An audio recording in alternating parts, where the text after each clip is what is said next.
अस्सलाम वालेकुम viewers, myself Abid Ali and you are watching my YouTube channel library 365। आज की इस वीडियो में हम बच्चों की तरबियत के लेसन नंबर 8 के साथ आपकी खिदमत में हाजिर हैं।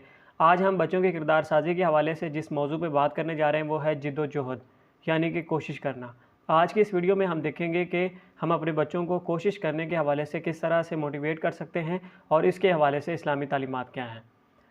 मिसाल के तौर पर आप दुनिया में देखते हैं कि अल्लाह ताला ने जिस चीज़ के ज़िम्मे जो काम लगाया है वो उस काम को तकमील तक पहुंचाने के लिए हर वक्त सरगर्म अमल रहती है। सूरज किस तरह से अपने वक्त पर निकलता है और अपने वक्त पर ग़रूब हो जाता है, इसी तरह से सर्दी और गर्मी, बहार और ख़ज़ां किस तरह से अपने अपने वक्त पर आती हैं। हवाएँ किस तरह से अपनी अपनी समत में चलती रहती हैं। गर्ज़े कि हर चीज़ जिसके ज़िम्मे जो भी काम लगा हुआ है वो हर वक्त उस काम को करने में मसरूफ़ रहती है।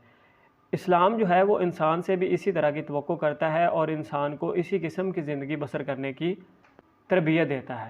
जैसा कि कुरान पाक में इरशाद है, वअन लैसल इंसान इल्ला मा सआ, इंसान उसी चीज़ को बतौर अपने हक़ के ले सकता है जिसके लिए वो कोशिश करता है। कुरान ने ईमान के साथ आमिलुस सालिहात की लाजमी शर्त लगा दी है, यानी मुस्लिम वो है जो खुदा के कवानीन की सदाकत पर यकीन रखे और उसके मुताबिक ऐसे काम करे जिससे उसकी ज़ाती सलाहियतों की नशोनुमा होती रहे, दुनिया संवर जाए और हर एक की जो है उससे फ़लाह हो। वो कहता है कि इंसान की कामयाबी जो है वो उसके अमाल से है। इंसान की कामयाबी और नाकामी का दारोमदार उसके अमाल पर है। तुजज़ौना मा कुंतुम तामलून, तुम्हें अपने कामों का ही बदला मिलता है। इसलिए वो मोमिनों का तर्ज़ ज़िंदगी जो है वो ये बताता है, जहादू बि अम्वालिहिम व अनफुसिहिम, यानी वो अपने मकसद की तकमील के लिए अपने माल और जान से जिहाद करते हैं, यानी जहाँ पर ज़रूरत पड़ती है वो दौलत भी खर्च करते हैं और जहाँ पर जान भी देनी पड़े तो वो अपनी जान भी दे देते हैं और अपने मकसद की तकमील के लिए कोशिश करते रहते हैं।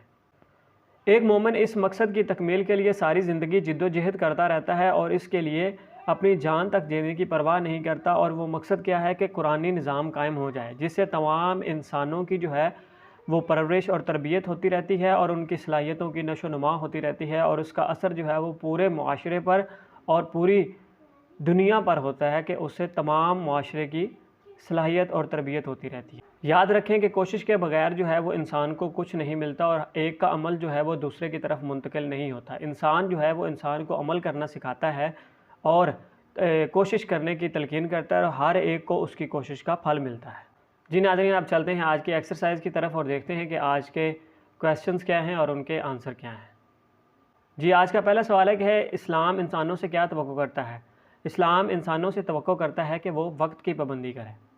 दूसरा क्वेश्चन है कि इंसान किस चीज़ को अपने हक़ के तौर पर ले सकता है। तो कुरान पाक की आयत है, वअन लैसा लिल इंसान इल्ला मा सआ, इंसान सिर्फ़ उसी चीज़ को अपने हक़ के तौर पर ले सकता है जिसके लिए वो कोशिश करे। अगला क्वेश्चन है, कोशिश के बगैर इंसान को क्या मिलता है। कोशिश के बगैर इंसान को कुछ भी नहीं मिलता। एक का अमल जो है वो दूसरे को मुंतकिल नहीं होता। इस्लाम हमें क्या सिखाता है। इस्लाम हमें अमल सिखाता है, हर एक को कोशिश करने की तलकीन करता है और हर एक को उसकी कोशिश का फल मिलता है। जी नाज़रीन, ये थी हमारी आज की वीडियो। उम्मीद करता हूँ कि आपको पसंद आई होगी। तो आज की वीडियो को लाइक कीजिएगा, इसे अपने दोस्तों के साथ शेयर कीजिएगा, हमारे चैनल को सब्सक्राइब करें। अपना बहुत सारा ख्याल रखिएगा। अल्लाह हाफ़िज़।